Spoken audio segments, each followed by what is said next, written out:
Hi everyone, how are you? I cannot tell you, the last 24 hours have been crazy. Yesterday I came up and I made a video of the first part of what was going to be in this one. And I was like really excited because I got it done early before the kids even got home from school, and we had dinner and I got to work out, and then I said I'm just going to go, on my computer right after the kids got to bed and download the video. And it was on my card. I saw it clearly on my Canon camera, right, that I record with. So when I took the chip out of the camera, and it was a brand new chip, brand new, but it was a very large chip. It was 128. So 123, 128, I don't know what the heck it was. It was over 100. And I went to put it into my laptop. It said there was no data on it, but then you clearly saw the amount of data. It just got, somehow it was not formatted right, and long story short, I was up till 6 in the morning. I tried everything. I bought software. I can't even tell you what I spent on software during the night and trying to get it. And I did get it at first, and then I had to get it with like this software that I bought, and then even when I got it, it was corrupted. There's another software that, and I just, at that point I said, I'm not spending another $100 in order to get that not corrupted. I'll just, go to sleep and come back. And I looked at the clock. It was 6 o'clock in the morning. I couldn't even believe it. So I'm coming to you with like maybe 2 hours, probably not. And I didn't get much sleep the night before. So yeah, I don't want to hear, I know a lot of you like to come on and I shouldn't say a lot of you. I should not say that. Certain people like to come on and send me comments about things, and that's one of the things I wanted to address. Really. Now, yes, I've had a YouTube channel for a long time. Yes, it's connected to my blog, and so while I did make appearances in front of the camera, they were normally for either I was cooking a recipe or I was reviewing a product, but most of them focus on the product itself, okay? So I'm coming totally out of my comfort zone to come in front of the camera. And it really takes me out of my comfort zone to come in front of the camera when I am functioning on like 2 hours of sleep and I look like hell on horseback is what we used to say. But yeah, and I really don't need you to tell me that because I can see in the mirror. And so, I don't know. And my blog is not a makeup blog. My channel is not a makeup channel. But yet I have people coming on here telling me like how awful I look and I should use this color, and using that color I'm doing this. And they're not saying it in a nice, constructive way. Believe me, I get a lot behind the scenes that you don't see that ends up there. And I'm really sick of it. I really am, because I have second-guessed this for a long time. And I will tell you guys, before I put up my first video about the Chris Watts case, before I did that, do you know how many times I taped that same footage over and over because I would say, okay, I'm going to put it up, and then when I go, I'm not going to put it up because of the people that do this, okay? Because I didn't need it. I really didn't. And I didn't want it. And it was totally out of my comfort zone to come out there. And I know when you have a controversial case, something that's in the news, there are going to be people that are just going to slam you. And I understand, yeah, they're your haters and just forget it. But I thought, why even do that, right? Why even do that? And so literally I recorded that same message of what I had to say in that first video like 4 times and just then didn't put it up. And then one night I said, you know what? There were things I wanted to discuss with people. There was things that I needed to say out, to you guys. And I knew that there would be an interest. I never ever thought there would be the interest that there is out there for this. So when that video took off, I said, and I could feel the same thing, like, oh my gosh. And then my husband's like, just go for it. They're wanting to discuss this with you. They want you to do these things. Don't worry about these haters. Don't worry about these people that do this stuff. Just go ahead and do it. And that's what I've basically been doing. And so I just want to say, okay, I understand, first of all, the like really horrible ones that I will tell you guys, the most horrible ones, you know who they're coming from? They're coming from male gamers and now male skaters, okay? Guys like in their 20s, and I think it's kind of like the prison pen pals for Chris Watts. I think we have some fan club members who are lashing out because their girlfriend is, they feel, under the microscope. So they lash out. But in their lashing out, some of them have threatened me. Say that I deserve to be strangled, just threats like that. And I'm telling you guys now, if you're listening, number one, as soon as I get to the first 2 sentences of your comment, it's going to be reported and it's gone. I'm not even going to read it, okay? I'm going to ban your channel, and, that's it. So why don't you stay on your games, whatever your Twitch channels or whatever the heck you're doing with your games, and, go practice your skateboarding in the park and stop commenting, because I'm not even going to read it, and any, threatening ones or really, that are just so hateful are all going to be reported, and whether YouTube does something about it or not, I'm still going to do it. And just, there's plenty of other channels for you to go on, and there's, that's it. Because I'm sick and I'm tired of it. And if you have comments, okay, about my makeup and all of this, okay, guys, I'll go out and buy a brown eyeliner when I have the time to do that, or I'll order one online, but please cool it now with that, okay? I don't need that. I really don't, okay? And that's, I'm not here. This is not a makeup channel. I'm not coming on here. I wouldn't, if I was coming on here because I was trying to promote my appearance or whatever, I wouldn't do it on 2 hours of sleep. Okay? I totally wouldn't. So I'm coming out of my comfort zone. I know I look like crap. I don't need you to tell me this, okay? To just stop it, really. Because I'm here to discuss a case with you. I'm not here for this. And it just makes me, when I get those comments, and I appreciate, I think it was KT, it's just like F them all. I really appreciated that, because it still does affect me, like I said, because I'm out of my comfort zone here, and I don't need to hear crap, okay? And then for people that say, what the hell? I have one, what the hell is with these edited videos? Well, the reason you were seeing so many cuts there in the beginning was because I have notes with me, okay? Lots of notes. And I'm not going to sit and make you wait while I'm getting to the next topic or arranging my notes. I think you don't want to do that, okay? It's going to make the videos are long enough as they are, but I don't think you need to see that. So I'm sorry. Sometimes in the beginning there may be a few cuts, a lot of whatever, because I have to keep going back to my notes. It's a lot of things, and I need to stay on track. I'm ADD and look squirrel. So yeah, please, okay? I'm doing the best that I can. I don't claim to be, the best at this at all, but I'm here to discuss this. And that's like the most important thing, is the message. And that's what my husband keeps telling me. He's like, oh, it doesn't matter, don't worry about what you look like, don't worry about this, don't worry, just go out there and talk to them about something that they want to hear. And so, yes, I can do that, but when I keep getting all of that garbage, then I keep saying, like, do I want to keep doing it? So just whatever, and now I know you say, oh, now that you've told them that, they're going to think, oh, if they comment more, you'll stop doing what you're doing. Okay. It's just, I'm just saying, I'm so sick of it. Just, you want to send me your comments, they're just going to be deleted, and that's it. I'm not going to keep them up there, and whatever. So if it makes you feel good, have fun, skater boys, gamers, have fun with, if you think things are about your girlfriend and you want to come to her defense, whatever, okay? Whatever. So anyway, guys, let me get down to some other things. Now, so yesterday, right when I was going to record my video, I saw something flash on the TV screen about this Trent.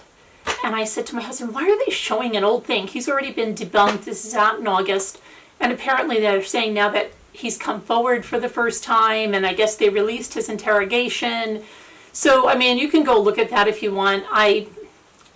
not really interested in it. You can definitely see that he's telling the truth about lip injections, definitely. But yeah, I'm not, it's not even worth for me to even go into that. But yeah, you can check that out online. Okay, and then the other thing is, oh, and I want to just say, the majority of you guys are great. The majority are great, and I feel humbled, and I feel so supported, and I feel we can have a great conversation, and we've got like a really nice community in the comments. Occasionally we get, people that are just ballistic over stuff, and like I said, intelligent discussion. If you have a different viewpoint, that's fine. But when you come on there and you're just hateful and mean and just horrific about things, I'm not going to have it, and I'm not going to have you bash Shanann, the kids, her family. I won't have it. So those kinds of comments won't make it. Now, if you're not seeing your comments, some of them get held for review I know a lot of you are very passionate about things, but I'd say limit the profanity as much as you can. And sometimes it can even be flagged because people can report abuse on it. So I, kind of censor some things, and I wish I could just go in and just to put something in for a lot of the words that are coming out, and I understand a lot of you, passion. I just say now, just try to keep it generic. Either put the first part of the word and then something. But yeah, if you want to do that, that would be best. And some comments get held in review. I don't know for what reasons why, but it's not that I'm not wanting your comment out there, and there are just so many comments coming in, and I'm trying to get to them, and I try to respond to you guys, and like I said, I really appreciate it. I know yesterday we hit 3,000 subscribers, and we're on our way to 4,000, which is just remarkable. And like I said, I never dreamed that posting that first video would get the response it has, and I would never dream that the subsequent videos have. And you guys have been great, and I'm getting to know your names, and I'm really happy to discuss this with you. And some of you have made some really insightful, you've drawn your own conclusions, or you've shared your thoughts, your opinions, your beliefs with me.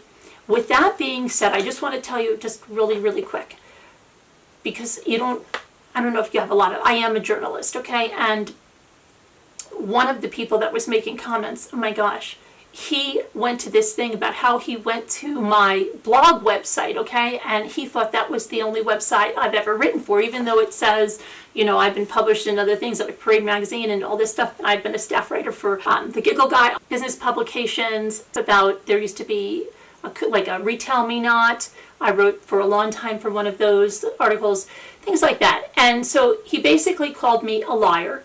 He said the only place I was ever a staff writer was for my own blog. And, it just going on and on, that he couldn't find my social media followers. And so if you're watching, just go to my blog, and you can go in the right-hand corner, buddy, and you can go to all the accounts, because he told me that I was crazy with my numbers. Well, they're right there for you, okay? And he just went on and on and on and on about, what a terrible person I am, and that I'm basically lying. And so I'm just like, have fun, buds. And then I was getting comments on my blog, and if you comment on my blog and you've never commented before, all of your comments get held for moderation. None are going to make it on there. So when you go on there telling me that, I shouldn't be saying anything about some family or this or that, and I better watch it, again, they're not going to make it out there, and I'm not even going to read past them, and they're just going to be gone. So really don't waste your time. You should really be concentrating on your own channel, because you're a gaming channel, and I don't know why you're going to my blog, and I don't know why you're wasting your time, trying to, whatever you're trying to do. But, you can easily see where I've written before, where I've been published. And, if you want my portfolio, just shoot me a line and I'll give it to you. Where I was going with that, if you know me, because of my background in journalism, I deal with facts. As my good friend would say, her favorite expression talking to me is, oh, there you go again with the facts. Because she's the exact opposite. She loves, all these crazy conspiracy theories and everything, and she'll quote me things that I'm like, where did you get that from? Of some guy in his basement. So I deal with facts. I deal with credible sources. If you come, saying Radar Online said something, I'm not going to say that I won't talk about something on Radar Online, but I'm going to tell you it came from Radar Online and it's not a credible source and I don't believe it. That's going to be the way I'm going to talk to you about that. And, if you say, oh, well, it was also reported by the Daily Mail, and I'm going to say they don't even list their source, or, it's just, guys, you have to know about your sources. It's really important. So here, I think most of us like to deal with facts, and so that's why discussion's been great. And I don't mind people, telling, oh, I found this in here, or this is this page of the Discovery, but I like to deal with facts on this channel. And I'm not going to be about just bringing you sensational things that they're not backed up by anything real, okay? I may say, like I said, if there's something like this going around, I'll tell you, but I'm not going to pretend it's a fact. I won't do that. I deal with facts. And the other thing you're not going to get from me is crazy, crazy drama. That's why I just wanted to clear this up right now, because if people are looking to try to incite that here and they think I'm going to go, and turn this into Drama Central, it's not going to happen, because I'd rather just not do a channel than do that, so I won't do it. And with bloggers, I've worked with bloggers for a long time, and I teach courses for bloggers, and one of the courses that I teach is how to create a winning headline. And one of the things I've always said is, do not ever, if you want to be credible, if you want to, engage with your audience, don't ever give them clickbait titles. Yeah, sure, you may get a lot of views on one article, but as soon as they go and they see that you did not deliver and it was clickbait, they're never going to go to you again. I don't know about you guys, but YouTube, same thing, right? They also have clickbait. And how do you guys feel when you get that clickbait? I just feel like, never watching you again, because I'll tell you, and this is way before, because a lot of bloggers did it who do vlogs and things, and they would say like, my husband left me. And then you'd listen and it said, my husband left me to go camping with girls. And you're like, oh my gosh, this is crazy. And then I'll tell you the one time I saw it recently, my husband left me, and I go, I wouldn't expect it from this one. I can't believe she's doing this, right? I click on her video and her husband really left her. So that's what I mean. And probably I wouldn't even look at it because I think it's clickbait, because there's so many of them doing that. Or, I'm in the hospital, and then, getting flowers for a friend. Or, it's just, why do you guys have to do that? I don't know why. Because your content should be bringing people to your channel. And if you have to use clickbait to get people to your channel, then your content is not what they want. Okay, and it's insulting to you to do it, and it's insulting to your viewers. Okay, you guys can let me know. Do you appreciate clickbait? Do you? I mean, I've seen so many like, this is the end, or meaning like this is the end of their channel, and then oh no, and you go on there and it's totally not that. It's a play on words or whatever it is. And I am so turned off by that's just like, if I'm subscribed to that channel, it's unsubscribe. And I just don't do that. I think it's very juvenile, it's very immature, and you won't find that here. So I'm telling you, you will not find clickbait here. And I'm not going to tell you like things are going around YouTube unless it's a fact. But I just want to address this point, because there's a lot of people coming in the comments saying that so-and-so got videos down, this one got videos down, this one better be careful. Guys, do your research. There are other reasons videos get taken down. There are other reasons, and there are reasons people try to create or stir a pot to make you think something else is going on. Be intelligent about it. Don't just blindly believe things. But I'm telling you, videos, channels that go down are not going down for the reasons you think. A lot of times, it's because they have done something against policy. And go read the policies, because that's what's happening. Okay? And by policy, I mean they're using material, content in videos that's not their own. Okay? So get the facts. Don't just believe the drama, and don't bring the drama here. And I think we're all good. Like I said, probably 99.2% of you are great and appreciate that there's no drama and that I deal in facts and everything. And I just want to say thank you so much, because I appreciate you all so much. And going back to how much I appreciate you guys, some of the comments, somebody said the other day they would love to see Judge Judy with the mistress. Can you even imagine that, Judge Judy? She'd be like, shut up, zip it, right? Because she wouldn't put up for 1 minute with the lies, you know? Yeah, that really made me laugh, Judge Judy. And like I said, some of you have had my back when people have gotten nasty and rude, and I've appreciated that too, because like I said, I am out of my comfort zone. I, feel insecure a lot of the time, and so putting myself out in front of the camera just to talk to you guys, and I'm not showing you a fancy vacuum or something like that you're going to concentrate on.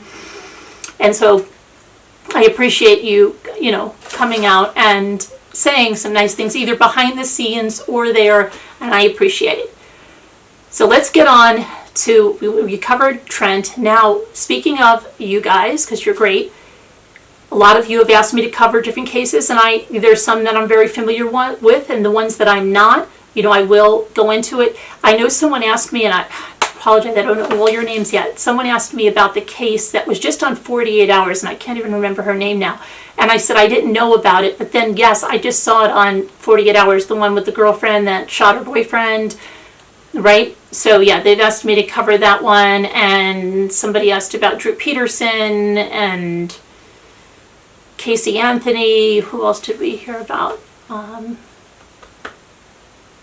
I'm trying to think. So yeah, those are all going into a data bank, and I will be covering them. Okay, so in that vein, somebody said to me, would I listen to what they called a podcast? What they called a podcast, but it wasn't a podcast, okay? This woman apparently had a podcast in the past with another partner, and that partner left her. And they are Chris Watts sympathizers. And they run a couple of groups. Well, they've split. The two hosts of the podcast have split their separate ways, and I'll tell you about that in a second. I had never heard of these people. I had never heard of their group, because I'm not one for drama, so I don't go to a lot of those groups, because it's totally aggravating. So I don't go, and I don't do that. Anyway, this person asked me to listen to this. So what I was listening to, and I have to tell you, because I had never heard of the podcast. I didn't know any of the background on this at all. I didn't even know at the time that she was a Chris Watts sympathizer, okay? So I really went in there with a completely open mind. And all I knew is that she was interviewing Lauren, who is a very good friend of Shanann's. And you've probably seen Lauren in a shorter interview that's on YouTube. Very nice girl. And she apparently was going to go on this as an interview, and I think it was like New Year's Eve that they did this. It's obvious also that the technical support behind that podcast went with the partner that left, because the partner that remained was trying to do this on Facebook Live, and it was the most mumble jumbled Facebook Live you have ever seen. In fact, in the beginning, this is the beginning, she was like, damn, I knew this was going to happen. Now I can't even see my notes. And I'm just like, oh my gosh, right? Who is this woman? And she was trying to get Lauren on the phone. She couldn't get Lauren's picture up there. She just had her camera focused on the corner of her desk and a narrow slither of her laptop. That's what you were looking at during this, okay? And people were commenting, and I could just see. So as this started, and as she got Lauren on, I could just hear it. Okay, first of all, she didn't sound professional. Second of all, there was one technical issue after another. The phone kept disconnecting. I kept thinking Lauren was actually hanging up, and I don't know, that wasn't the case. But the first thing she says is, oh, well, we're going to bring Lauren on. And, we had that post, I don't know what post she's talking about because I'm not in this group, but apparently it was a post that ended up pretty badly bashing Shanann. And Lauren had gone in there defending her, and then I think Lauren had gotten really, really upset. And so she was apologizing for that before she got Lauren on the line. And then Lauren came on, and you could see, I just want to say, Lauren, once I learned, don't do this interview with this woman because she doesn't have your best interest. She definitely doesn't have Shanann's best interest in mind. She's trying to exploit this. And I just wanted to tell her, just, get off of it, please, don't do this. And I understand and I appreciate that Lauren is in this group because I don't know how she can stand to be. And she is trying to come out and stop people from, people are attacking her for her paint colors and people are attacking her for all kinds of things. And then this woman, her name is Karen, and she goes by Kay on the podcast. And then there's Almond Joy and Mount. It's the most crazy thing you've ever seen. But she has this thing that she does, and it's this.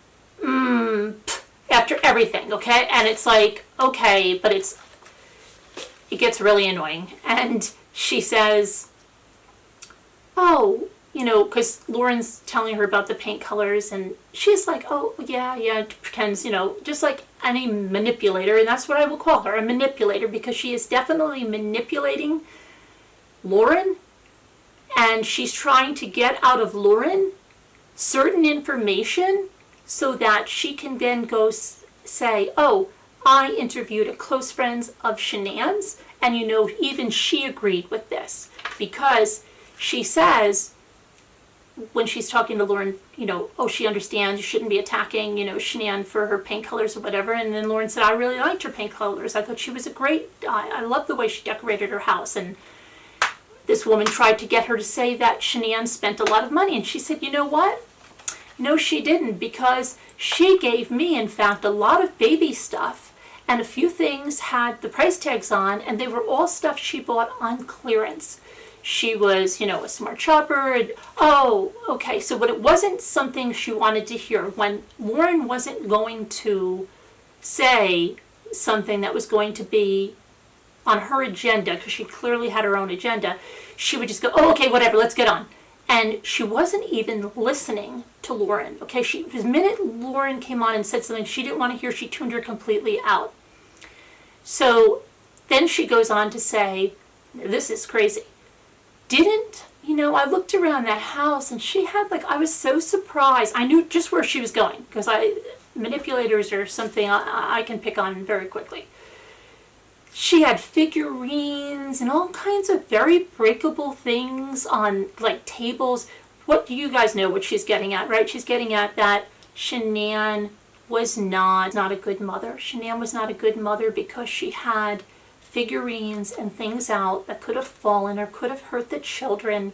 And, Lauren picked up on where she was going and said, what? No, are you saying that she never baby-proofed her house? She baby-proofed her house, but the girls are older. And the girls learned there's things you don't touch as they've gotten older, so they're very good about it. And as that's happened, she's brought things out, but those things were not out when the kids were learning to walk or pulling themselves up on things. No, she never did that. Well, then this one here right away, okay, whatever, on to the next thing, because that didn't work in her favor. So what she does is she thinks she's very cunning. She thinks it's not obvious where she's going. She thinks she can pull the wool over Lauren's eyes and get her to say things that she will twist for her own agenda. So then they start talking right away about the day that they went missing. And Lauren was saying that she did go to the residence and she did see Chris. So she says right away, I opened the door and he gave me a hug. And this one here goes, aww. And I'm like, oh, that's a normal response to a family annihilator giving you a hug. And it's just, she's gushing over this guy. Lauren, you can tell, was totally disgusted by him. She said, I knew something was up with him. He wouldn't answer questions. I couldn't be alone with him. And now they Karen lady, one of her theories is that their friends Amanda and Nick are involved. That, Chris is such a good guy. He's such a good guy. He's such a wonderful guy. He had to have help with this.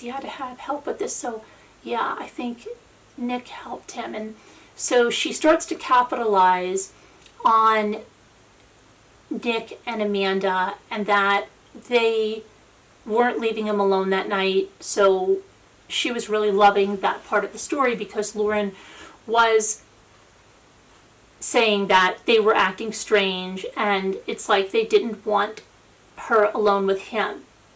Okay, but Kay is spinning it for her agenda and keeps going over and over and over it. And then Lauren says, I was really upset that he was left alone in the house that day, because they told me they were not going to leave him alone. And I wasn't afraid for his own well-being, not at all. She goes, I was afraid for what he was going to clean up. And she goes, when I got there, he wouldn't let me go to the rooms on the top of the stairs, Shanann's bedroom, the kids' bedrooms. He said that he had closed them, and he gave her some excuse, but this Kay did not listen at all. And then later on asks her, well, did you ever go upstairs? And she said, no, I just told you that. I listened. He wouldn't let me up there. So she had left after that, and, Kay was saying, well, didn't Sandra Rusak call the school? And then she said, yes, she called the school. Okay, and didn't she tell Chris and everyone not to do media interviews? And she said, yes, we were all, saying not to do media interviews.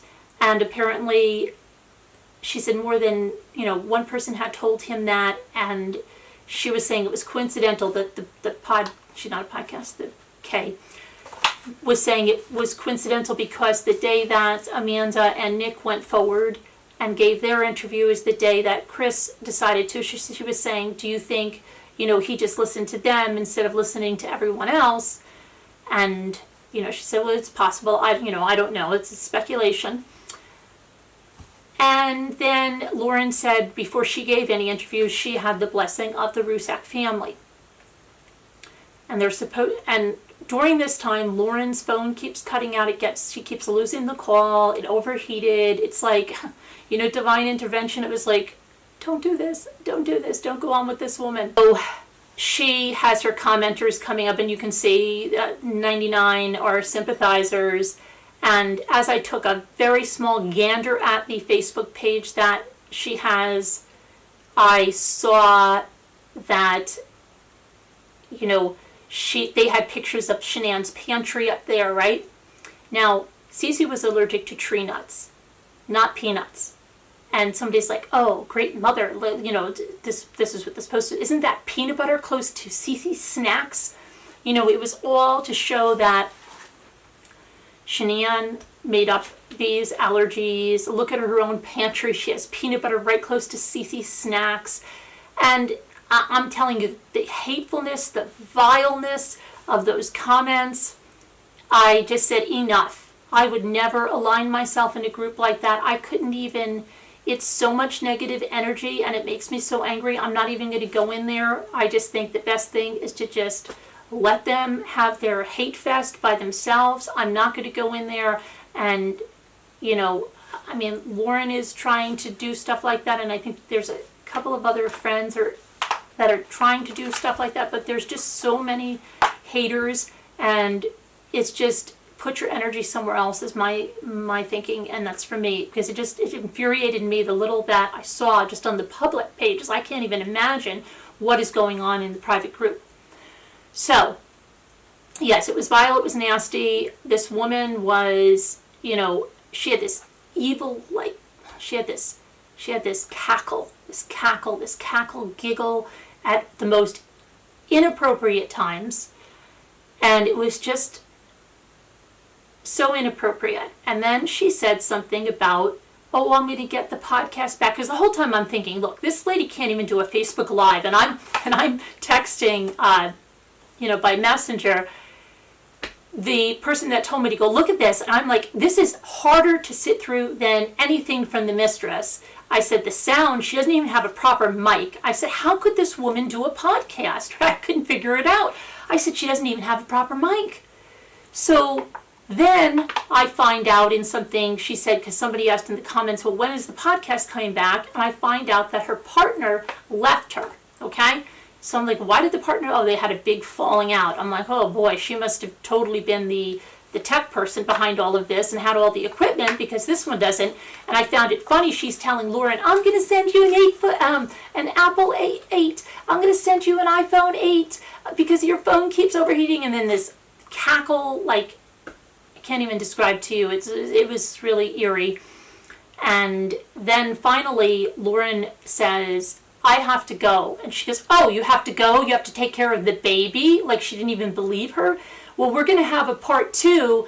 And Lauren's like, yeah, I'll get back to you. Lauren, please don't do a part 2 with that woman. She is just there to exploit you. But anyway, as I looked into this podcast, that their website is now no longer, it was very difficult to find the last few podcasts, but I did find them in one place. A lot of them were deleted, and her partner, whose name was Jennifer, and she went by the name of Jay, so it was K and J. The only thing that they ever covered was the Watts case, and it was 16 episodes, and it was a bash fest. Okay? It was a bash fest. Just some of the things that went on in these podcasts, and their speculations and things made it to Radar Online. Now, there's a controversy whether Radar Online took it from the podcast or if the other creator sold it to them, which then alienated Kay from the Watts family. And I'll read to you in Jennifer's own words what went on with that, okay? I also want to talk to you about my theories, okay? Because I got into it a little bit about that phone call theory. And I'm going to extrapolate on that because a lot of you, I shouldn't say a lot of you, some of you didn't quite understand how it could be done. And I also want to talk about the cadaver dogs and where they hid in the house and why the mistress made such a point to talk about that TV in the background on the night that Shanann returned home. Okay, because I have a theory on that too. And I will tell you they're a theory. They're not fact. They're what I interpret from what I've heard and read in the case from the discovery or from the own mouth of the people involved. Okay, and I want to talk to you about parking down the street, and I want to talk to you about burner phones. Okay, so that's going to come. I don't even want to go into too much detail about this podcast, but since somebody asked me to look at it, this is it for me, because I don't want to give my time to something that is so not only vile, it's unprofessional. They're not even, like, it's painful to even listen to this woman try to do a Facebook Live video. That's how bad it is. Okay, and there's a lot of, like, Ruzak bashing. And you know what? I don't know if I told you guys this. I mean, I've come to know, and a lot of you have said the same thing. No, I did not know Shanann personally. And I did watch her videos, after. And I felt like I came to know her through those and the girls. And I've shed a lot of tears watching those and just thinking about that they're no longer in this world. And in fact, because I'm a blogger or a vlogger, and like I said, we do share recipes and things. Here's what happened, a very strange thing. When she was making those little cannoli cups, it was for last Thanksgiving. She had Bella and Celeste was running around getting into things in the bathroom. Typical kid stuff, right? And she was still making the little cannoli cups and talking about her favorite recipes and showing her recipe book that her mother and her grandmother had written in their own writing. So I was watching that, and like the next day I got up and I thought, oh, I wonder if Shanann has a new video out. Because just like I would like any blogger or vlogger that I follow, right? And then I was like, it just hit me, and I'm like, she's not here anymore. And I know it sounds strange, but yeah, and I'll look at those videos and then I'm just like, I just can't even believe these people are no longer here anymore because of just such a selfish agenda, of someone. And what the family has to go through, because it's unimaginable what they're going through. And to think, if we even try to imagine it, as bad as it feels, it's unimaginable to us because the reality of it. But just what we can, feel ourselves or think about how we would feel, I give that family such kudos for being able to be in the courtroom, 10 feet from this man that just annihilated their daughter and grandchildren for his own selfish gain, and then tried to smear her reputation by saying that she did this to her children and he was just doing it out of, rage of what she did. And they had to deal with all of that from this guy, because when I look at him in that courtroom and when I see his face from that time in photos, I can see the true evilness in this man. I really can. I can see true evil in this man, and I cringe to think that those, are one of the last faces that these little girls saw and Shanann saw, and it's just true evil. Okay? There may be other evil involved, yes, but definitely we know he was there, right? So it's so sad. It's really, really sad. And like I said, yesterday when I was making the video, I was just like really very upset with the whole thing because it was right after it, and I was up here, I was like crying, and I'm like, oh my gosh, just if this affects me like that, then I can't even imagine the family. And that's why I won't go to it anymore. I won't. And I say to the commenter, thank you for giving it to me, but I won't. If she happens to do a second with Lauren, and I would say, Lauren, don't do that.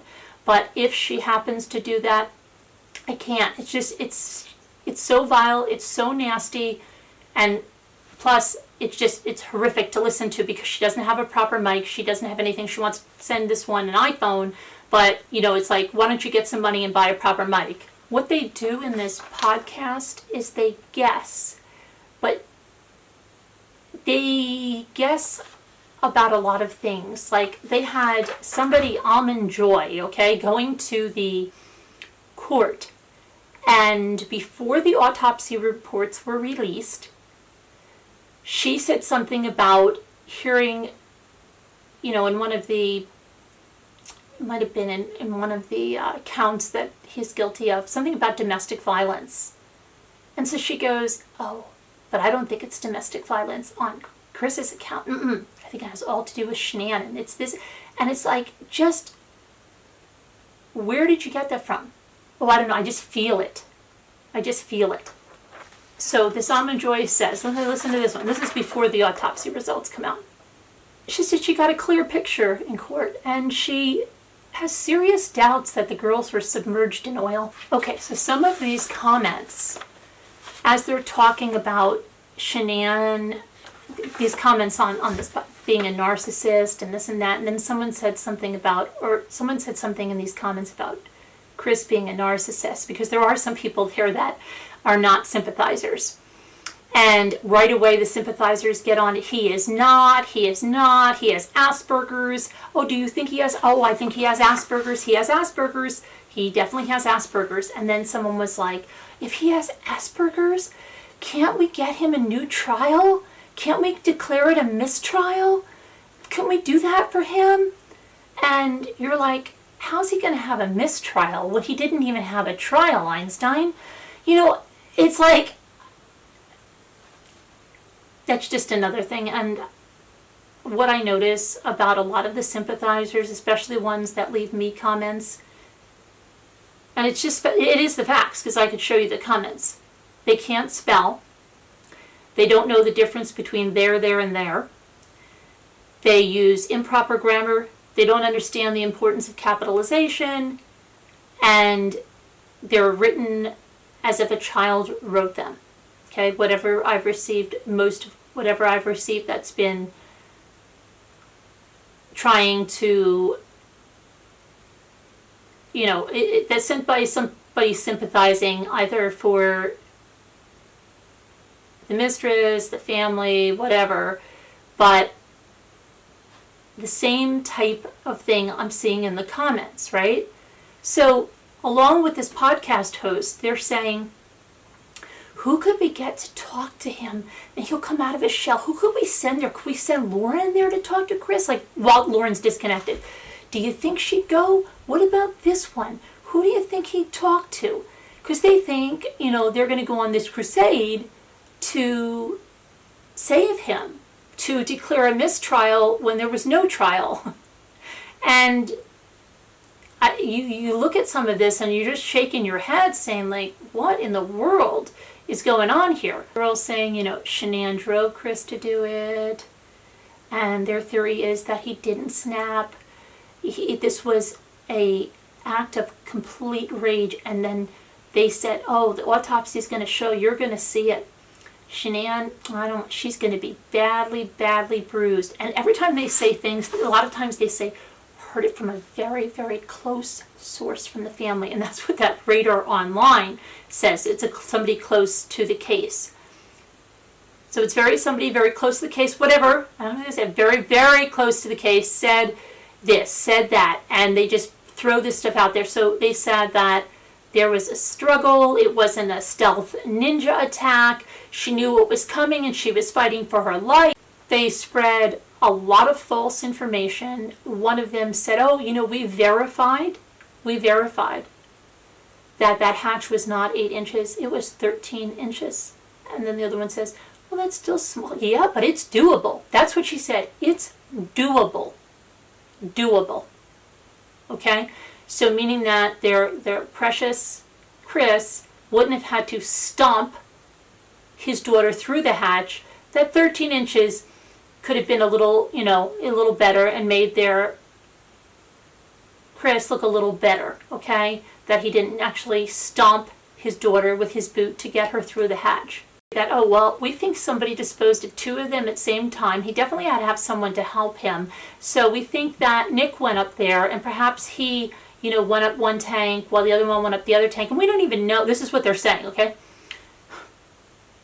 We don't know that they were put through the hatch. I heard there was a trap door in the bottom. Those girls might not even be in oil. There might be a little sludge in there in the trap door. But that trap door looked bigger, didn't it? Oh, yeah. And then you're just like, you hear this. And sometimes there's 2, sometimes there's 3 of them. There's this Almond Joy, which I think is some relative. It might be Kay's mother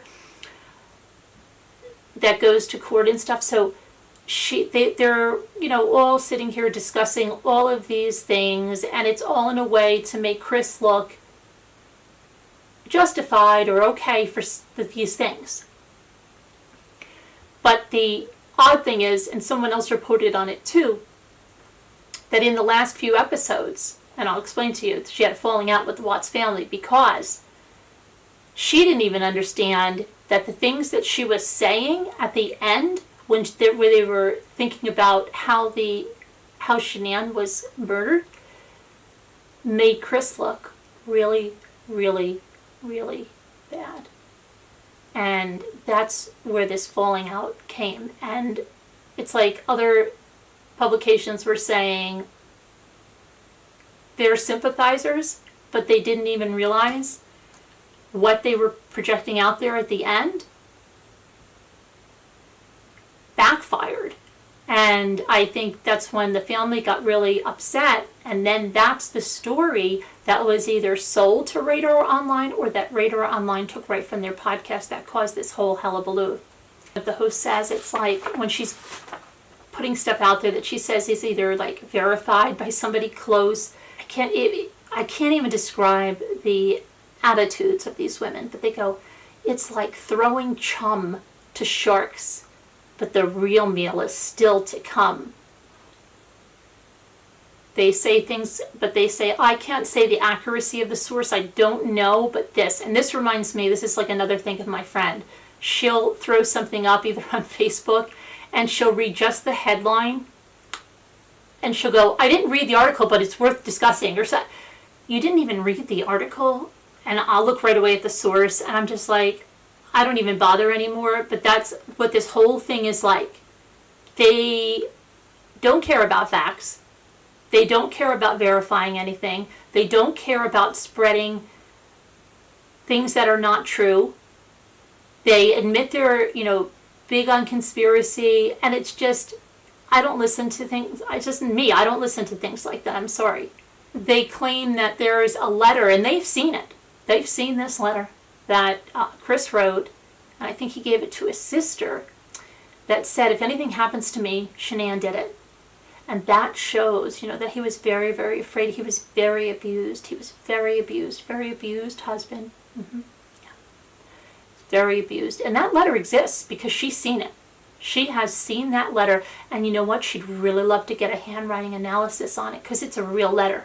It's a real letter, guys. She wants to get a handwriting analysis on it because that would be so telling. Really gives them a better understanding of who Chris is and what he was going through. And she'll always say, oh, and I have, that's from a really good source. It's from a really good source that's close to this. As close could get to this. That's what it is, as close could get to this.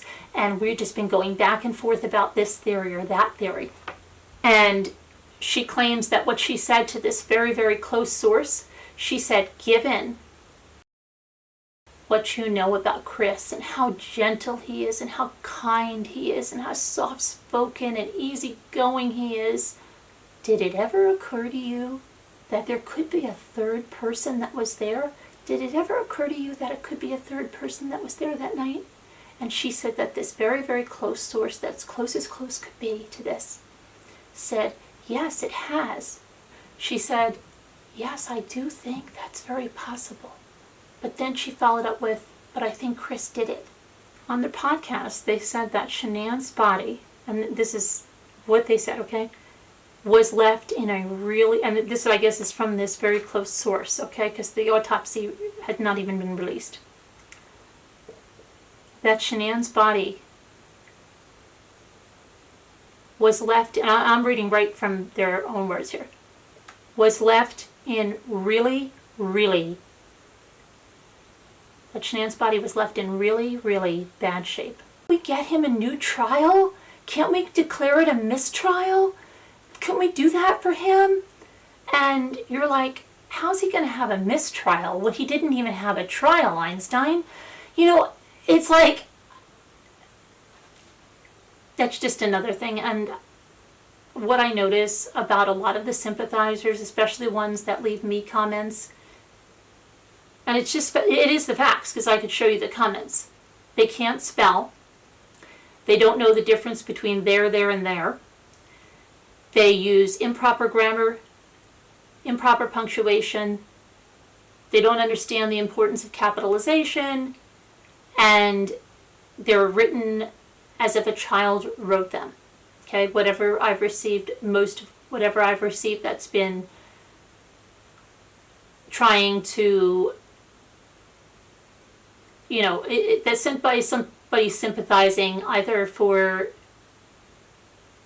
the mistress, the family, whatever, but the same type of thing I'm seeing in the comments, right?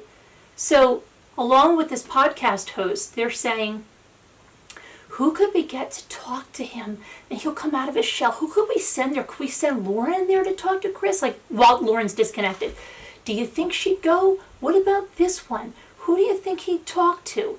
Because they think, they're going to go on this crusade to save him, to declare a mistrial when there was no trial.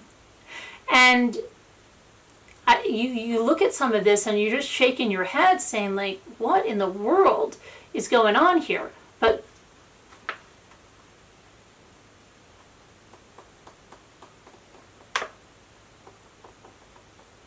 they're all saying, Shanann drove Chris to do it, and their theory is that he didn't snap.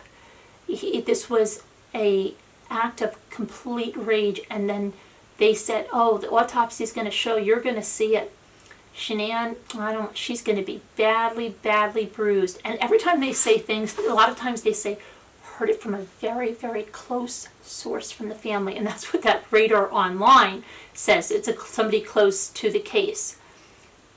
So it's somebody very close to the case, whatever. I don't know what they said, very, very close to the case, said this, said that. And they just throw this stuff out there. So they said that there was a struggle. It wasn't a stealth ninja attack. She knew what was coming and she was fighting for her life. And this is before they even knew that there were pictures that they took of, oh, wait till you see pictures. Chris is probably scratches all over him and this and that. And you're going to see this. This is my feeling on it from what I've been told. Very big struggle, very big struggle. She suffered. She suffered when she died. And it was like, they relished saying stuff like that. It just, and they couldn't say her name, and they couldn't say the baby's name. They kept saying her and the fetus. When he buried her and the fetus, he's going to get, there's a count for him moving her, and then for terminating the life of the fetus. And it's the same thing. It's like they're not based in reality. Their reality can't include the facts. They can't say the names just the same way the mistress can't say them, because to think about that would put too much. If they said the name, it personalizes it. If they say her, if they say the fetus, then, they can detach. They spread a lot of false information. One of them said, oh, we verified that hatch was not 8 inches, it was 13 inches. And then the other one says, well, that's still small. Yeah, but it's doable. That's what she said. It's doable. Doable. Okay? So meaning that their precious Chris wouldn't have had to stomp his daughter through the hatch. That 13 inches could have been a little better and made their Chris look a little better, okay? That he didn't actually stomp his daughter with his boot to get her through the hatch. And then their theory that, oh, well, we think somebody disposed of 2 of them at the same time. He definitely had to have someone to help him. So we think that Nick went up there and perhaps he, went up one tank while the other one went up the other tank. And we don't even know. This is what they're saying, okay? We don't know that they were put through the hatch. I heard there was a trap door in the bottom. Those girls might not even be in oil. There might be a little sludge in there in the trap door, but that trap door looked bigger, didn't it? Oh, yeah. And then you're just like, you hear this, and sometimes there's 2, sometimes there's 3 of them. There's this Almond Joy, which I think is some relative. It might be Kay's mother that goes to court and stuff. So they're all sitting here discussing all of these things, and it's all in a way to make Chris look justified or okay for these things. But the odd thing is, and someone else reported on it too, that in the last few episodes, and I'll explain to you, she had a falling out with the Watts family because she didn't even understand that the things that she was saying at the end, where they were thinking about how Shanann was murdered, made Chris look really, really, really bad. And that's where this falling out came. And it's like other publications were saying they're sympathizers, but they didn't even realize what they were projecting out there at the end backfired. And I think that's when the family got really upset, and then that's the story that was either sold to Radar Online or that Radar Online took right from their podcast that caused this whole hullabaloo. One of the things one of the hosts says, it's like when she's putting stuff out there that she says is either like verified by somebody close. I can't even describe the attitudes of these women, but they go, it's like throwing chum to sharks, but the real meal is still to come. They say things, but they say, I can't say the accuracy of the source, I don't know, but this. And this reminds me, this is like another thing of my friend. She'll throw something up either on Facebook, and she'll read just the headline, and she'll go, I didn't read the article, but it's worth discussing, or so. You didn't even read the article? And I'll look right away at the source, and I'm just like, I don't even bother anymore. But that's what this whole thing is like. They don't care about facts. They don't care about verifying anything. They don't care about spreading things that are not true. They admit they're, big on conspiracy, and it's just, I don't listen to things, I don't listen to things like that, I'm sorry. They claim that there's a letter, and they've seen it. They've seen this letter that Chris wrote, and I think he gave it to his sister, that said, if anything happens to me, Shanann did it.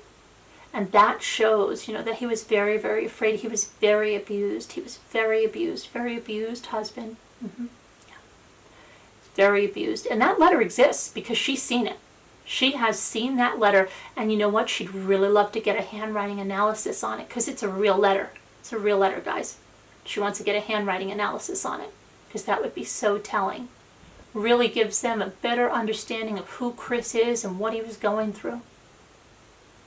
And she'll always say, oh, and I have, that's from a really good source. It's from a really good source that's close to this. As close could get to this.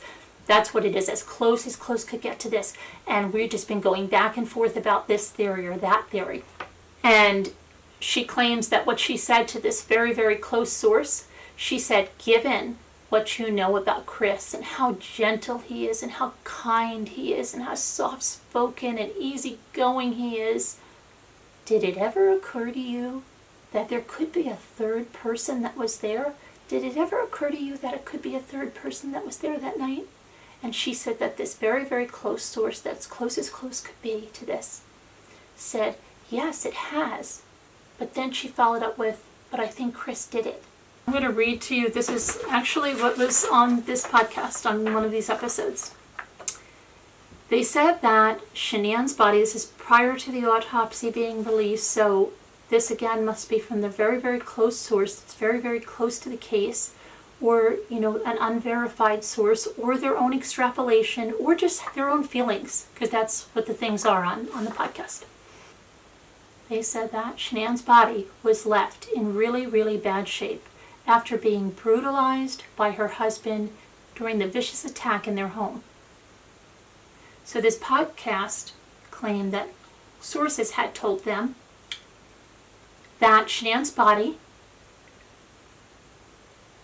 had multiple bruises and defensive wounds that were indicative of a horrific battle between her and her husband where she had fought very hard to stay alive. They said Watts straddled his pregnant wife in a fit of rage before turning on his daughters, who were awoken by the commotion. The father murdered his daughters, transporting the bodies and putting them into separate tanks, completely sealing them in the murky oil. The source is close, very, very close, as close as could be, said that Bella and Celeste had been submerged in the thick and murky oil, and that their bodies were combustible, so they had to be flown to North Carolina for their funerals and burial on separate airplanes. And that is another thing that Radar Online reported, and we'll get to that in a second. She said the autopsies were due to be released that Monday, and she really wished that they're going to shed more light on this sickening crime. Now, this Kay wrote a letter, and this is public knowledge, and it's been reported by newspapers and, credible newspapers. And there's even been printing of the letter that she sent to the judge on the case on Cindy Watts' behalf, because Cindy Watts said she had not been allowed to speak to her son. Remember, I told you about this with the plea deal, right? So this woman that's become very close to the Wattses had wrote a letter on her behalf to the judge. So that in this letter, she claims that, Cindy and Ronnie and their daughter have been denied access to their son. And this is something that she said in an interview, and I told you about this when we discussed the family. And she went on to say that when they were allowed 30 minutes access the night before the sentencing hearing, she claimed that Cindy asked her son, "Is this plea deal something you want?" And she said that, in her letter, this case said to the judge, an unnamed attorney, "Do not ask that or we will shut this expletive down now," said this unnamed attorney. And then this Kay went on further to say that this bullying has been very common towards the Watts family in their dealings with the public defender's office. And it's the opinion of the Watts family that their son was coerced into this plea deal.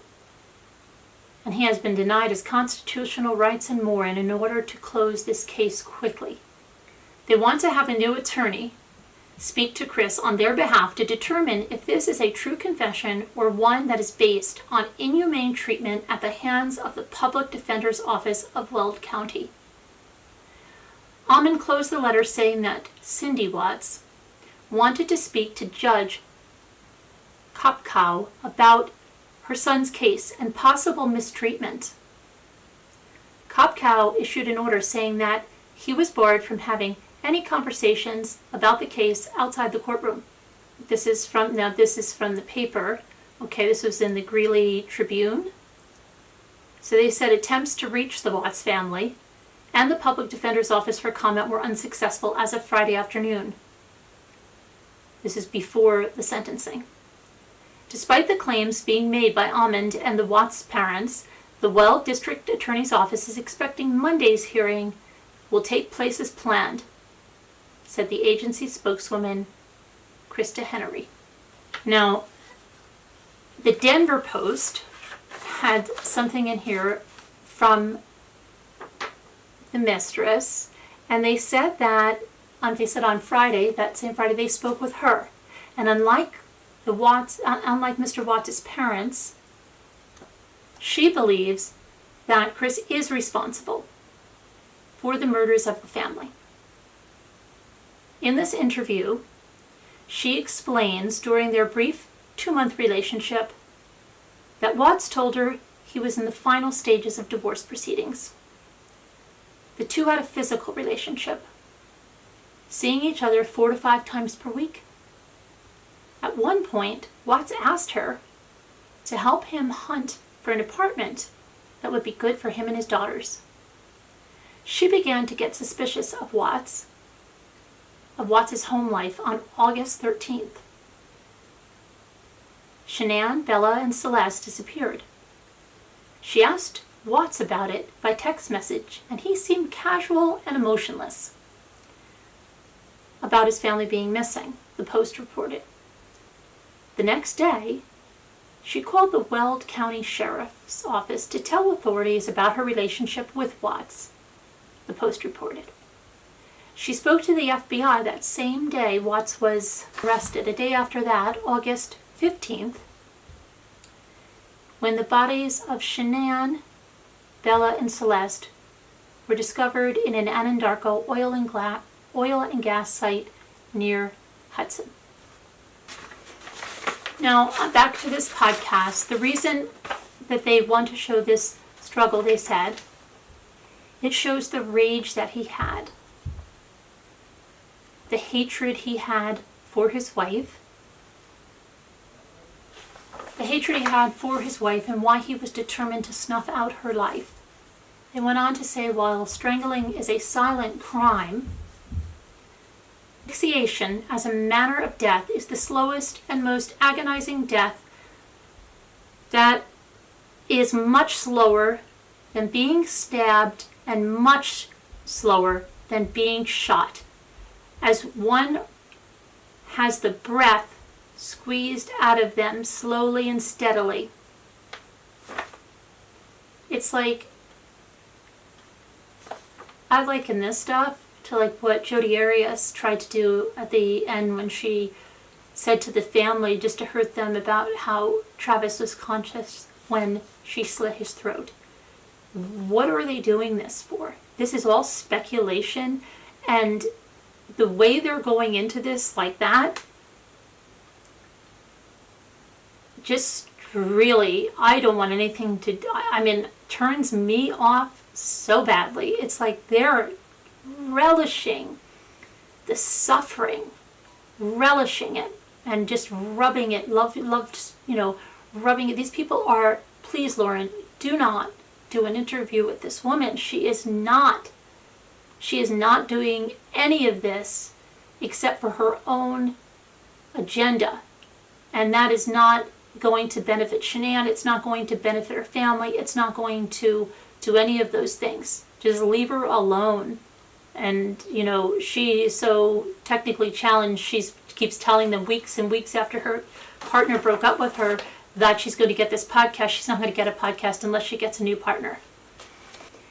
So they further, went on to say that crazed Chris Watts, and this is the stuff I think the Watts family was getting upset about, because for some reason they thought, well, this showed all the rage he had from hating Shanann so much because she was so abusive to him, that this came out. But when they were saying this, they didn't even realize what this is. And this is just a complete extrapolation of their thoughts, okay?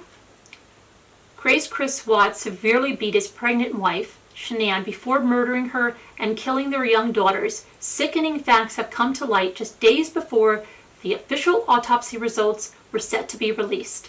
The Murder Rap Sesh, which was the name of their podcast, has spoken to sources close to the case, and they have unearthed some gruesome new findings about the Colorado killings. And all of these were debunked by the autopsy. The podcast noted pregnant Shanann, 34, was carrying a boy, and that her husband was actually looking forward to having his first son. However, despite her condition, the expectant mother fought for her life during their violent struggle that ended in her death. And then they discuss what they hope to see on the autopsy documents, after they, of course, call out their donations from all of their followers, and they discuss how several people in the group have the same names as the people that were on Beverly Hills 90210. Do you guys remember that show? Do you think they're the real people? Probably not. They further go on to give some shout outs to their supporters, and she says that there's no other podcast, this is at that time, that covers this case except them and Nancy Grace. She talks about having to remove people from the group because they're going after her and how many people are leaving. She said, this is a very emotional case, and Chris may be guilty and he may not be. And people are learning so much from their podcast, so it's all worth it. And when they're talking about the 90210 people with the names, they say Kelly Taylor, who, she was on 90210, and we don't know if it's the same person or somebody that just is using a name like that. But here's what she said to them, and they just have to talk about this because it's so amazing.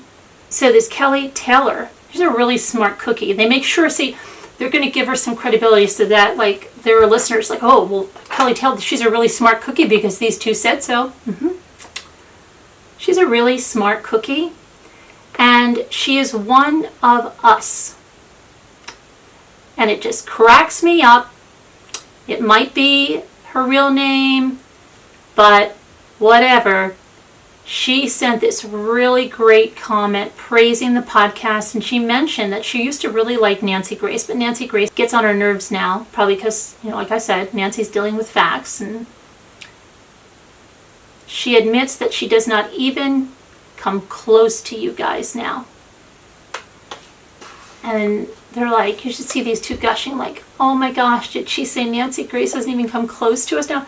Yeah, Nancy Grace doesn't even come close to you, but not in the way that you're thinking, because we're all thinking that too. So if you think that's a compliment, I'm sure Nancy Grace is going to keep her distance, and I'm sure she's really shaking in her boots that this smart cookie Kelly is giving you a compliment.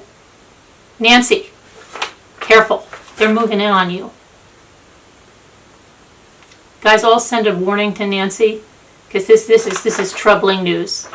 Kelly Taylor, make sure you tell her, is a smart cookie in this sympathizers group. She used to watch it. She's not watching her. Nancy, you lost a fan. Nancy, you lost a fan because you're dealing with facts here. Careful, Nancy. She's got the entire cast almost of 90210 because they have a Steve Sanders in there. And, they used to have a Brenda Walsh, but she left the group. They compliment Steve Sanders for bringing in, he's really good on the internet. He can actually do a search and he actually can come up with, a link. It's amazing. He can do that. It's really amazing. And he mostly, for the most part, posts facts. He has X-ray eyes on Facebook is what she says. And wouldn't it be great if we could get him on the podcast? Oh, wow. Nancy, this is getting intense. They're going to get Steve Sanders, and he is pretty good at finding stuff on the internet. Get your guys, I think you should really take heed to this because I don't want to see your ratings plummet. Okay, so back to the autopsy. They're going to go around like a little round robin. They've got Almond Joy, who has mounds of love there, and like I said, I think that's a relative of Kay. And then they've got Jay before she split, and I'll read you her notice after her own post that she put on Facebook after she split. And they're going around and saying, okay, let's go around, and what do we think, or what do we hope the autopsy's going to show? Let's go around. That's always a fun game to play. So they go around, and Almond Joy hopes it gives a clear picture. There's serious doubts, though, that she has because the girls were submerged in oil. So she doesn't think that it's going to tell anything too much after being in oil for 4 days, but give a little view of the time of death by looking at the contents of the stomach. So she hopes it will pinpoint the time of death, but she's not holding out any hope for any DNA. And then for Shanann, she goes, well, Chris said he killed her, but he gave us answers, so not a whole lot I don't think it's going to tell, but I'm curious if the signs of the struggle will be there. These bruises and all of these defensive wounds, she said they speculate, right? Or they were told by a close family member. I can't even keep up with the craziness. They don't know, but they wish they could look at the autopsy and see what happened. And then along comes Kay with her, My take on Shanann is that it will show how intense the fight was. And that's really putting it mildly. I think a lot of the injuries are going to show the rage that went on and how she got the tar beat out of her. And she's like relishing this, okay? Relishing. It got bad that night. Something tells her that it got bad. So this Jay or this Jennifer says, it's her turn in the round robin. She says she's pretty sure they're not going to be able to get the time of death, though they will have undigested food in their stomachs. They'll probably just be able to say that they died close together. They're not going to be able to say who died before or anything, she says. She goes on to say that she doesn't think they're going to be able to tell who killed the girls, because the only way to do that and get that sorted out would be to have done some detailed forensics, which she doesn't think they did because it was too expensive. She could end up eating her words, she says, but that's just her feelings on it. She doesn't think the bodies are going to be preserved well because they've been in that oil, the girls' bodies, for, 4 days. And she thinks they're going to find a lot of defensive wounds. When they think about Chris's body, they just remember seeing that one little mark in his neck that kind of looked like a bite. But you would think that if there was a big struggle, and they've all talked about Shanann's nails before they go on to say, and you know why they're doing that? Oh, probably to say how much money she spent on them, that she had those really long nails. So wouldn't he have marks on him if there was this struggle? But maybe they came off in the struggle, but wouldn't they say they found her nails around? Who knows? Yeah, and they look this up, and if you're being strangled, there's two places you go, either for the person's hands around your neck, or you go like for them in the face. And he didn't have any marks, and you would think he'd have that from her fingernails, but they still think there was this tremendous struggle as they were discussing their own theories. And it's funny because they have these theories and then they discuss them, and then it's just like it points to no, that doesn't make sense. And then they go, Almond Joy, do you think she struggled? And Almond Joy says, oh, I definitely think she struggled. And I think she grabbed at his hands. You think that'll be in the autopsy? Oh yeah. Oh yeah. And at this point, my husband is asking me, who are these people you are listening to?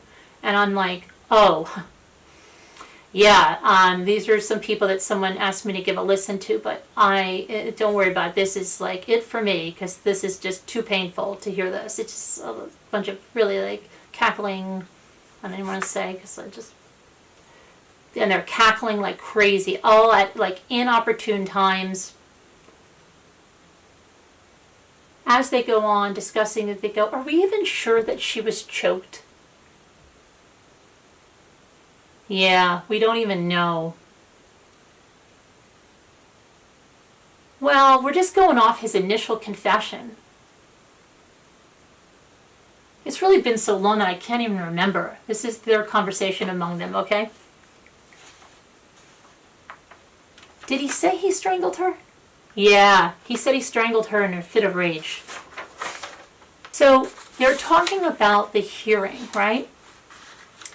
Before the sentencing, where the district attorney work is talking about the plea deal and how he went out and visited with the Rusacks, and they're like kind of put off because they're saying, well, he said he went out 3 weeks ago, and then they had someone at least a month ago. So, they're all pointing towards this. Chris didn't get a fair deal. It's not fair to Chris. Okay, so if you remember at this press conference, the DA said that, as he discussed this before they, had the sentencing, he said that about the plea deal.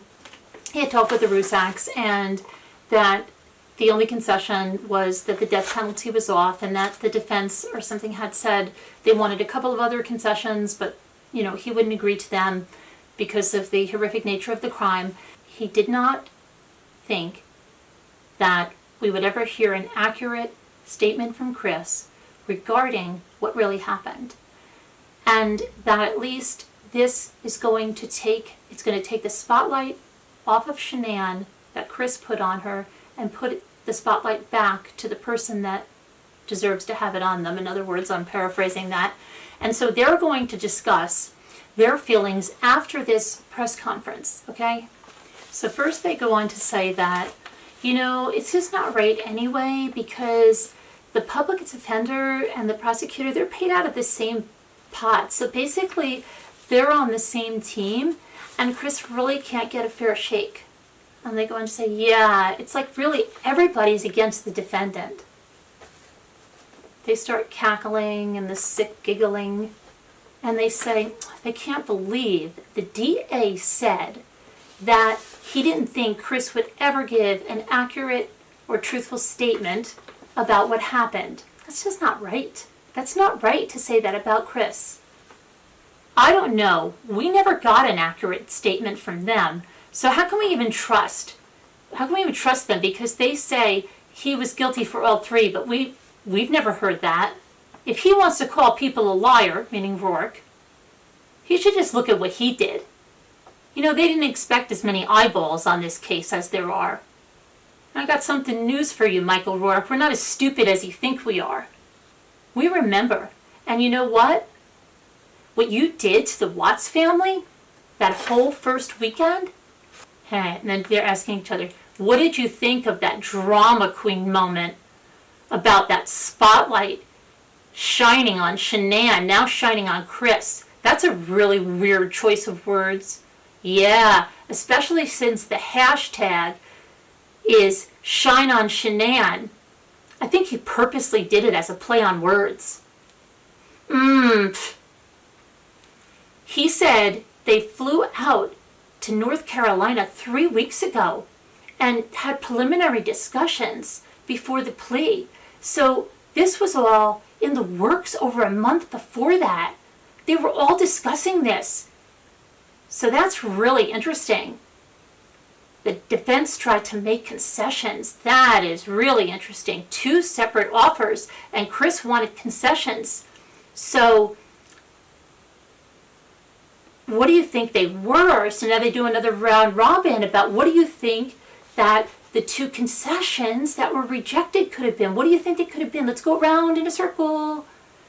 And one said that, oh, he would confess to Shanann, but not to the girls. Yeah, they probably rejected that.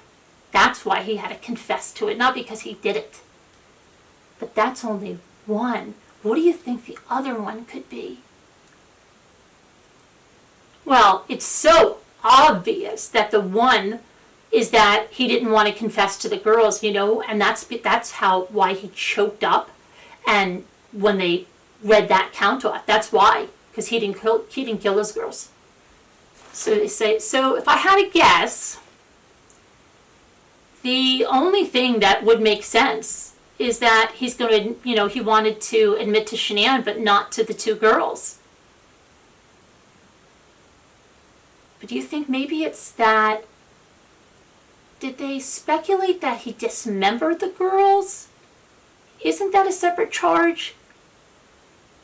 No, the reason you're thinking that is because it's listed on that tampering with a body. What exactly is tampering with a body? Is it a touching or, like putting them in there? That's all tampering. And then they have that, of her and the fetus.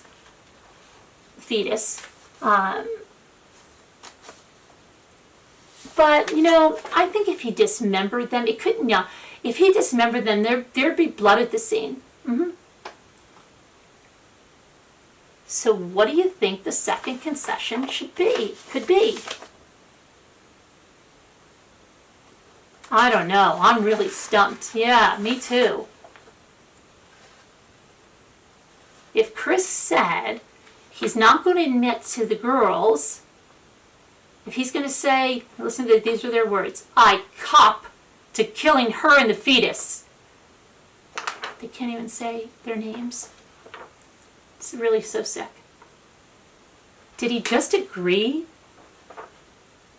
to avoid all this? And that's probably why he got choked up when, they said the girl's name. I think he just fell on the sword.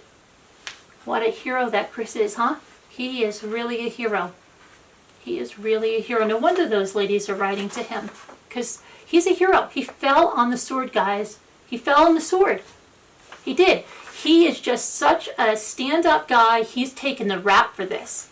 It's unbelievable. Just to save everybody, bunch of aggravation. He's going to be in jail anyway, he figured. So he's going to fall on that sword and just take the rap. But that's why he choked up. That's why he choked up when they mentioned his girls.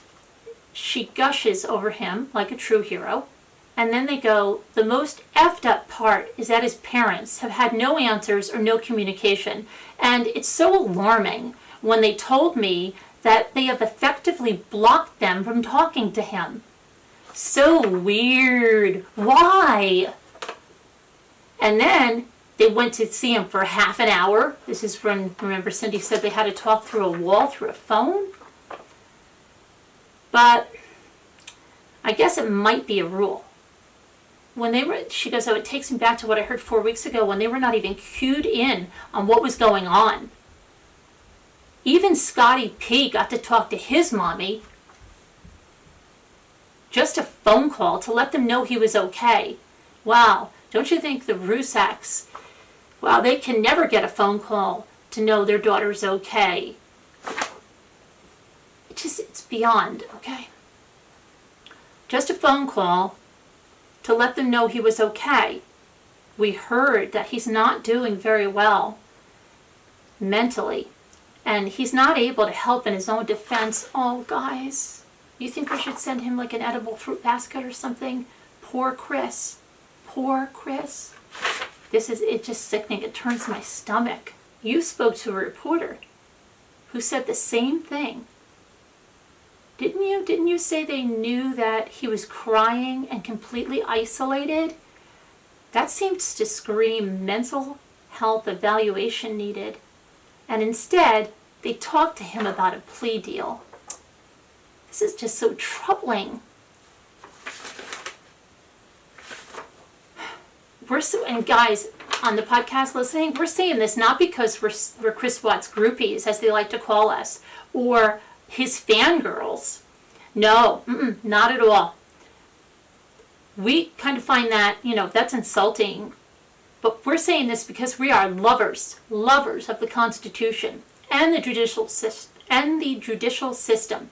But when you see this, and you're an American citizen, and this does not bother you, go back and read your rights, people.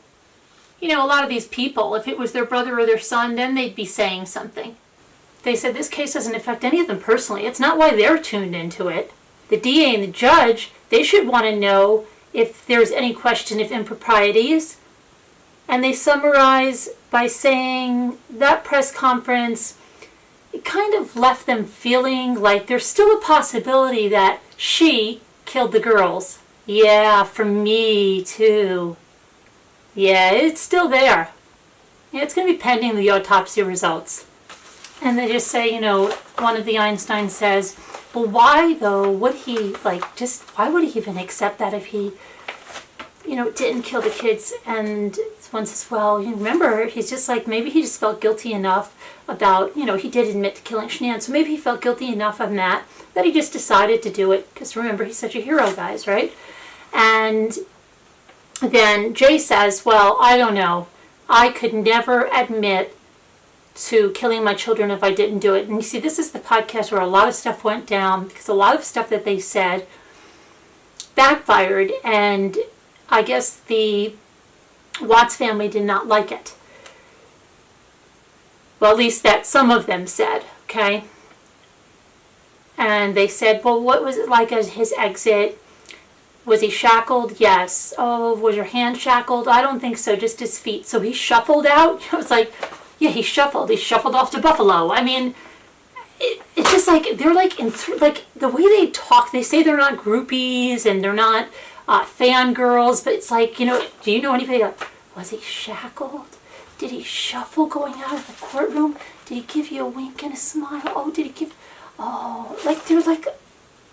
they are like groupies. So they go, oh yeah, he shuffled out. And they said in the last 3 counts, that's what all to do with the tampering of the body, remember? And they were trying to discuss, just told you this, about what exactly is tampering with the body.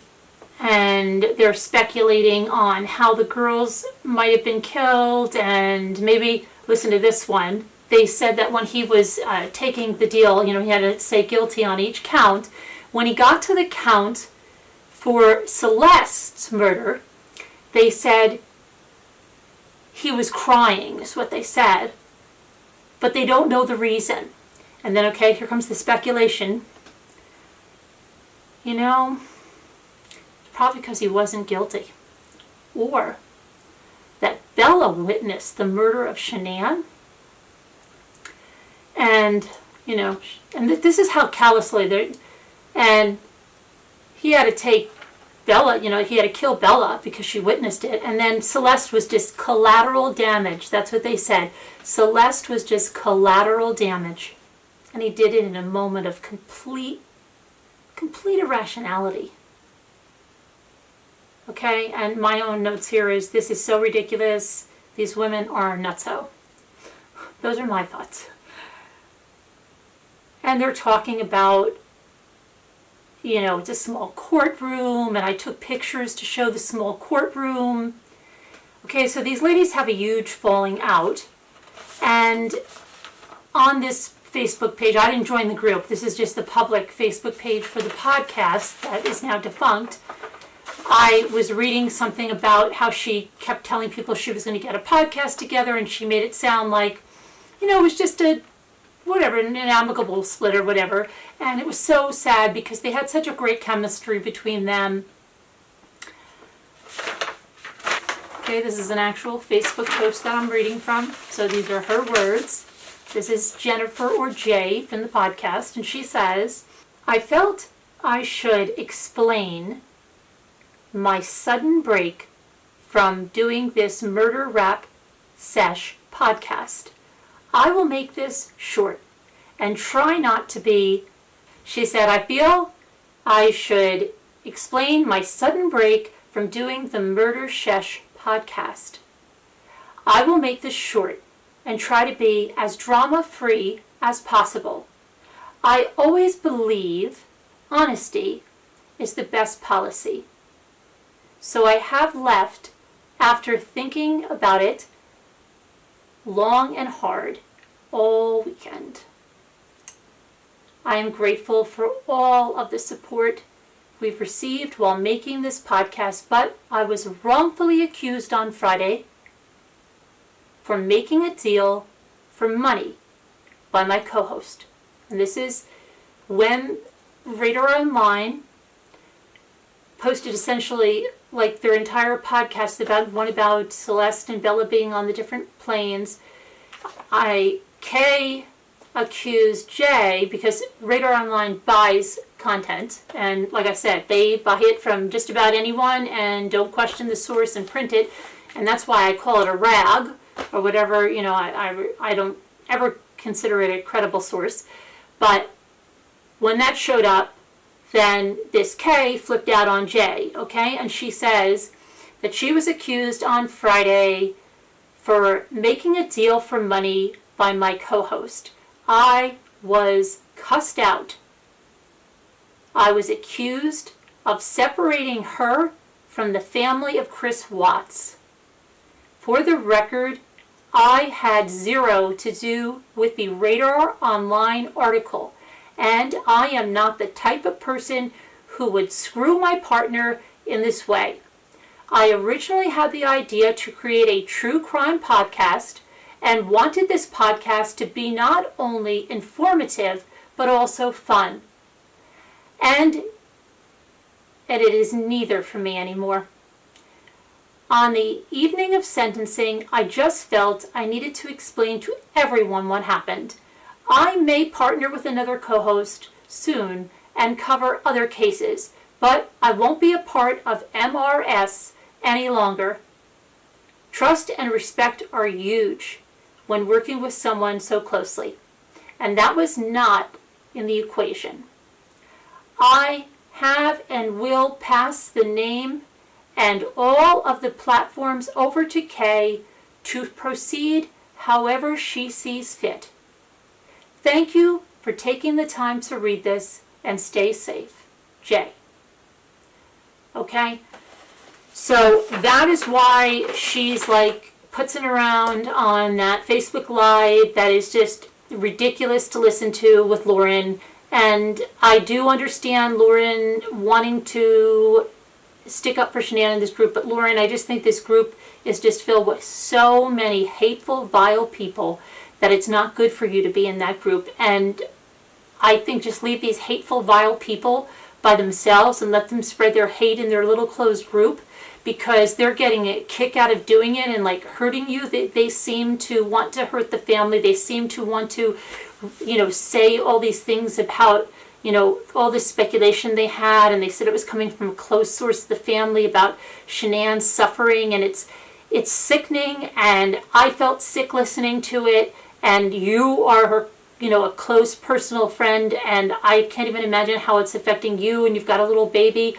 I would say get away from that negativity, get away from that vile, vile hate, and don't entertain this woman anymore. Don't do any more interviews with her, because her motives for the interview are not good, and they're not in Shanann's best interest. She's trying to slant a story, and I know that your motives are good, Lauren, and you are trying to, be there to stick up for Shanann and say this stuff, but you're talking to basically the devil. So it's never going to come around and be a good thing, because she's such a hateful, vile person. So I would just separate from that negativity, do an interview with someone else, that is not going to treat you like that and doesn't want a story, is not just looking for something to flip it around and leave these, groupies to themselves and let them just spread their hate amongst themselves. And I think just ignoring them as you would like a child having a temper tantrum is the best thing. Just leave them and their vile hate to themselves.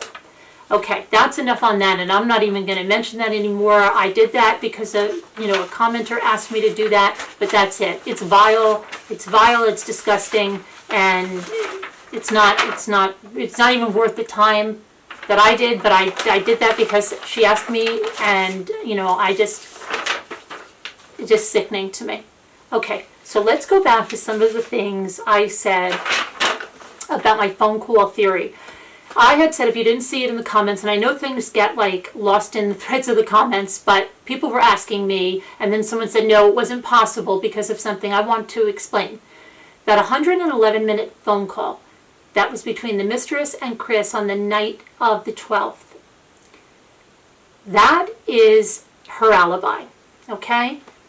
She couldn't remember what she talked about. And the only thing that she remembered from that conversation was about the TV. Okay, so I've thought about this and I put down my thoughts there, but hear me out if you missed that comment. She could have had her phone plugged into a charger in her apartment. She could have dialed Chris's number or even had someone in the apartment do that. Jim, somebody, anybody, right? Could have called that number. 111 minutes. She only lived about 30 minutes from his house anyway. Very easily put her phone on because it was between 9 and 11. She made sure to tell the investigator that it was late. Remember how late it was? It was 9 to 11. And then she called him. She said they're usually in bed and it's quiet. And they go to sleep right after that, their phone call. But she didn't understand why he had the TV on. Didn't understand it. And she didn't think there was a TV in the basement, and that's where he would normally be. And was he waiting up for his wife?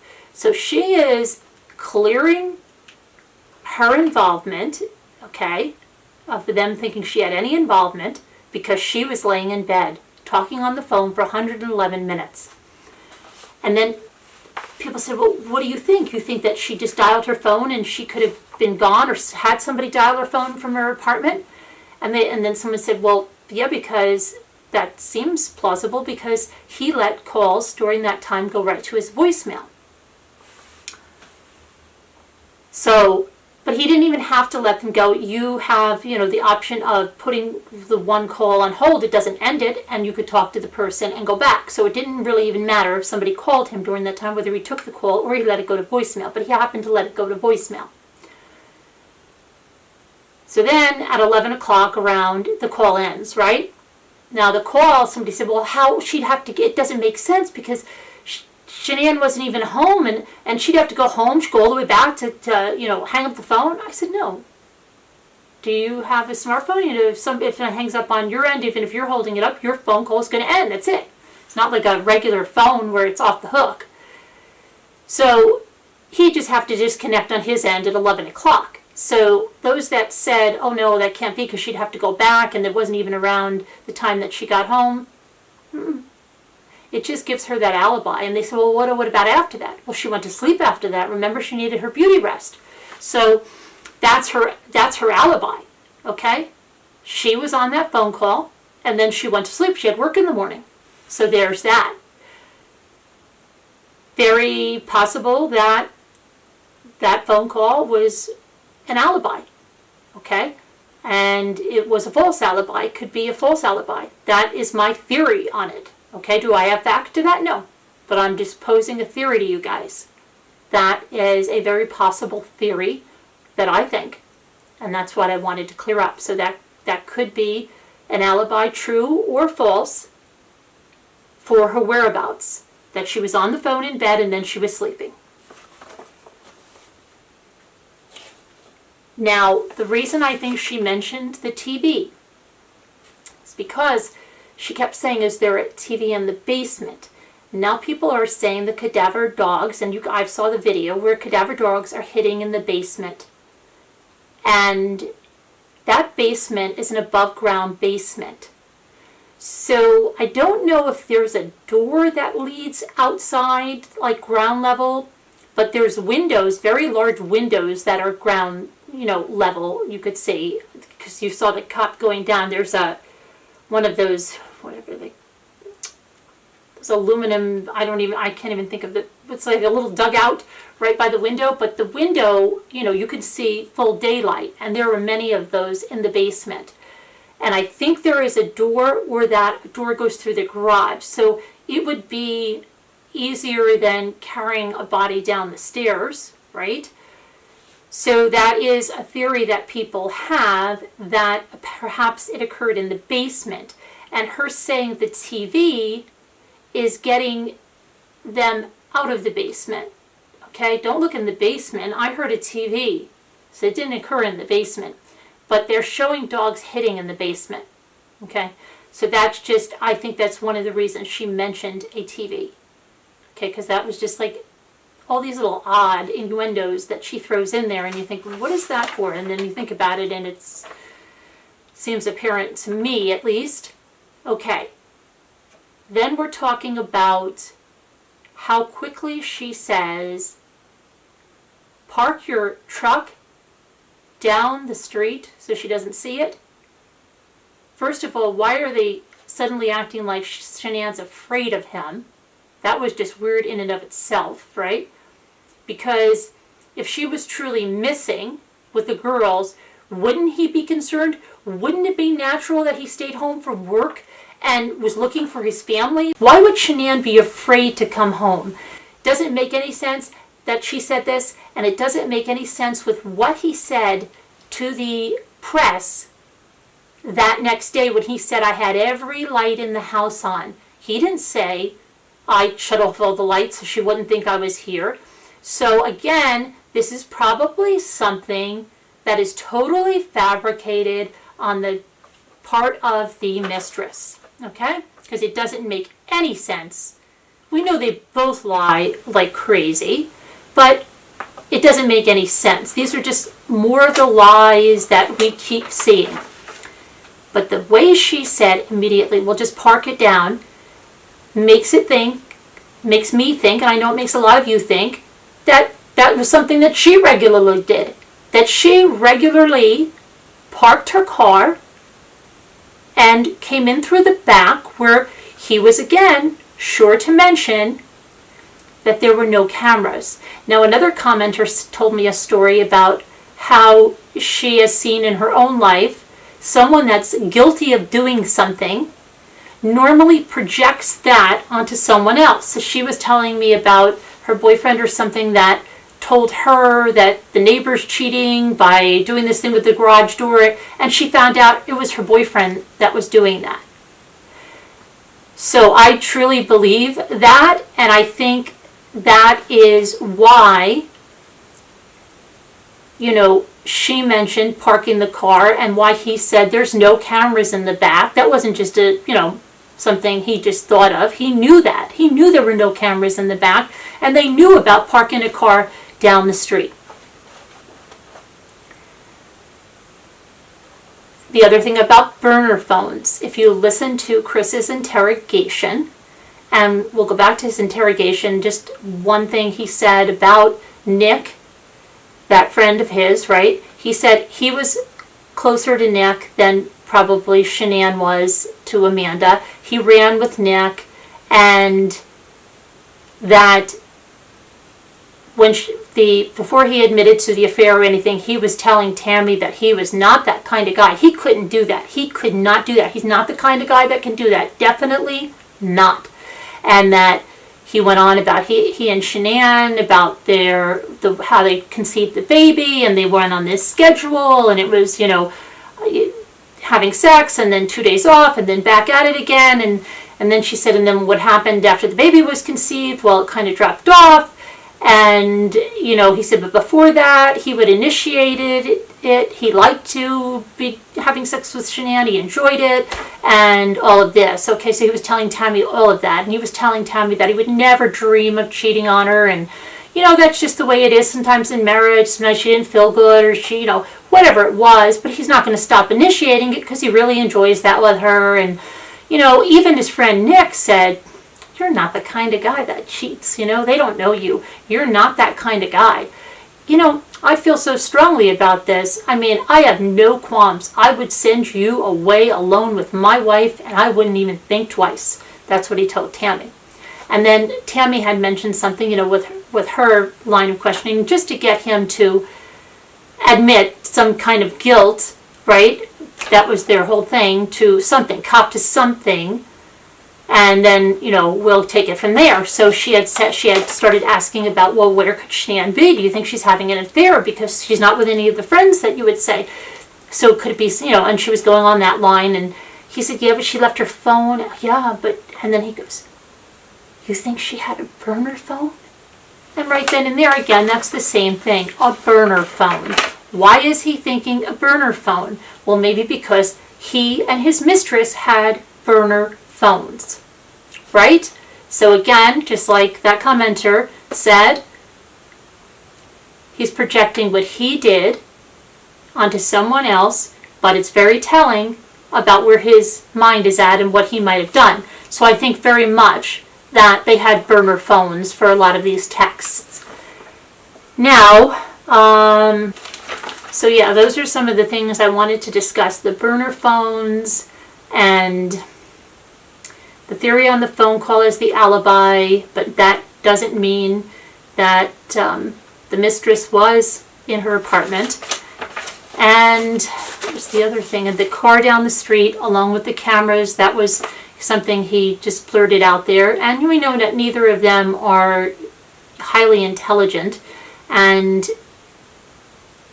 they make a lot of mistakes, but they think they're smarter than everyone, and that's what is going to trip them up. That and the fact that she loves to talk, can't stop talking. Oh, about the burner phones, yes, that I knew there was one other thing. Remember, he had that calculator app, right? So the burner phones, along with a calculator app on his other phone, because that's where his mind is at. He's good at being deceptive. He's good at lying. Well, he's not really good at lying, as Tammy said, because he failed, but he thinks he's good at lying. And he does try to be deceptive with that calculator app. We know that he was deleting text from his father, right? And we know that the mistress told him to delete any texts or things from them in order to keep their relationship a secret from his friends. She said she thought about that real quick before he was arrested, right?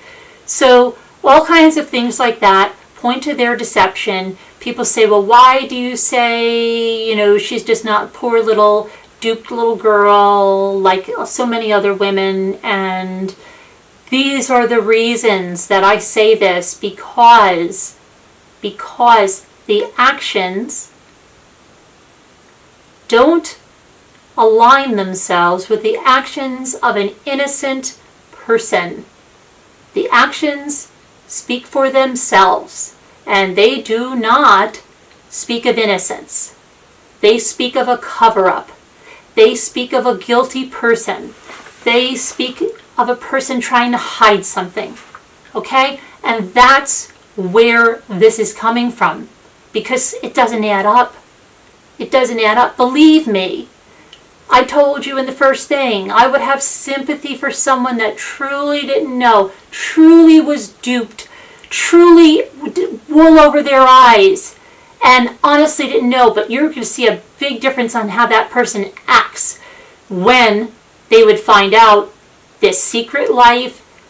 They would be beside themselves. They would give everything to the police. They'd want to help in any way possible. They wouldn't be, why do you need my phone again? What do you need it for? There's nothing to hide. There is nothing to hide. And if it was a racy picture, then that, would easily be, okay, it's a racy, but it was way, way more than a racy picture. And she doesn't look at all embarrassed about having a racy picture. Not at all. I think she loves the attention. She loves the spotlight. And I think she was kind of upset that it took so many days before her name came out. came out into the spotlight. Okay? But guys, I know it's been really long, and it's just, I wanted to get this out to you, and it should have been like 2 separate videos, but since my video got wherever it went yesterday, I don't know, and I'm praying that this one's going to go on. I'm going to take my camera and I'm just going to wirelessly up this. I'm so scared now, even though this is not the big chip. I'm working with my chip that I usually work with. I hope to have this up as a premiere. I thank you all again for your support. I appreciate that, you know, you like the videos and all of that, and I really like bringing them to you. And it's totally out of my comfort zone, but I appreciate the support and I appreciate that you like it. And it gives me, I like to talk to you in the comments. Please don't get offended if she didn't respond to my comment or what. I am trying. There are so many, and there are only so many hours in a day. So please don't say, oh, you didn't, reply to mine. It's just like however they come up and I can get to them, but I'm not by any means avoiding any of you. I'm having a great time talking with you guys in the live chat, in the comments, and I appreciate you discussing this case with me and, giving me ideas for other cases. And like I said, a lot of you have given me ideas for other cases, and we will be taking a look at those. And as this Kelsey Barrett case, like I told you the other night, I think we're going to see a lot of twists and turns in that case, because that's just, I can't wait to hear what the prosecution is saying about this felony murder that might have happened in a robbery, and what they found in her house that made it apparent, unfortunately, that, she was murdered there. And I just worry about where was that little girl during that time, because that's horrific, And, oh, did I tell you guys, I think I forgot, about Dieter? When Lauren was speaking in that interview, when she said she had went over to the house, see this, because I recorded this yesterday and that video got in. When Lauren went to the house that day, she went over there. I think it was the 13th, yes. And she had gotten that hug. Aww. She said Dieter wanted nothing to do with Chris. Absolutely nothing. And then this is what this podcaster will say. This is why I say she's manipulative and she has her own motives. She say, oh yes, but you agreed and you told me, because I know you agreed. Like she's already telling her, you agreed and you told me and we discussed this, that that Dieter did not like Chris anyway, right? You said that he didn't like him very much. And she was like, yeah, but he would go near him. And we know that Dieter went near him because Chris was holding the dog in one of Shanann's videos. So she was like, but he won't go anywhere near Chris, and he's barking like crazy. And then one of the commenters said, oh, I have a dachshund and it barks like crazy. And then Kay, the host of this horrid Facebook Live, says, oh, she couldn't even pronounce the name dachshund, okay? She says, I can't even tell you how she butchered the name. And she goes, it was a long-haired, right? Yes. And then Lauren's like, no, it was a short hair. Okay, all right, whatever. And then she just goes on to the other thing, and she does that all the time. She does this, let's move along, or whatever, when she's not getting the information she wants, or when she realizes some information that she's searching for is backfiring. So Lauren's trying to say that Dieter was acting totally off, would not go around Chris at all, and was barking and just not acting right. And instead of looking at that, but that made her, a groupie is not going to want the subject of their affection to look bad, so we're going to move right off of that because, she probably didn't even want her to bring that up. But anyway, yeah, that's the reason I'm saying that even if Lauren brings up something that is valid and is a fact, she will negate it if it doesn't meet her agenda. And that is just why I say, Lauren, please don't intermingle with this woman. She doesn't have the best interest of you, Shanann's family. Her agenda is crystal clear. Her agenda is clear. And don't associate yourself, and she said that, the host herself said that Lauren got so upset by what was said in it, one of the posts in their group, And I don't know whether she left the group or she sent the host a message or didn't want to do the podcast. I don't know what it was, but there was a big fiasco because of it. And I just have to say, Lauren, if it caused you that much stress, if it caused you that much, just get out of that group. They're loving it. They're loving it. Okay? You can see clearly what the agenda is, and it's to tarnish Shanann.